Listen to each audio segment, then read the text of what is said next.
Reconnue à l'échelle internationale comme le grand centre des affaires du Moyen-Orient, la ville de Dubaï, située sur la côte sud-est du golfe Persique, est au cœur des négociations mondiales sur le climat à la faveur de la tenue de la 28e session de la conférence des parties.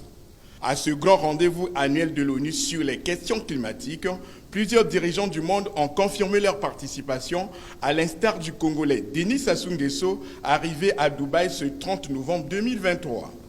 Soucieux du sort de la planète et des générations futures, le président de la République du Congo, dont l'engagement en faveur de la défense de la nature et de la protection de l'environnement remonte à plusieurs années, a toujours régulièrement pris part aux différents sommets des Nations Unies consacrés à la lutte contre le réchauffement climatique, à l'origine de près de 150 000 décès par an, selon l'Organisation mondiale de la santé. La COP28, faut-il le souligner, se tient dans un contexte particulier marqué par la poursuite de la hausse des émissions de gaz à effet de serre, responsable de l'accélération des changements climatiques dans le monde.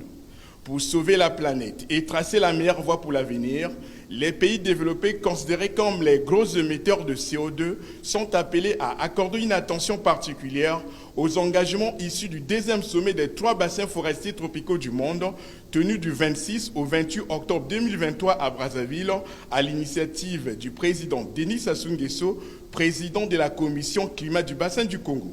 Au nombre des décisions prises au cours de cette rencontre figure celle portant sur une plus grande collaboration internationale dans la préservation des forêts de l'Amazonie, du Congo et de Bornéo-Mékong, qui constituent non seulement des gisements de carbone, mais aussi sont essentiels à la régulation du climat mondial. À noter que ces 3 bassins représentent à eux seuls 80% des forêts tropicales de la planète et 2 tiers de la biodiversité terrestre.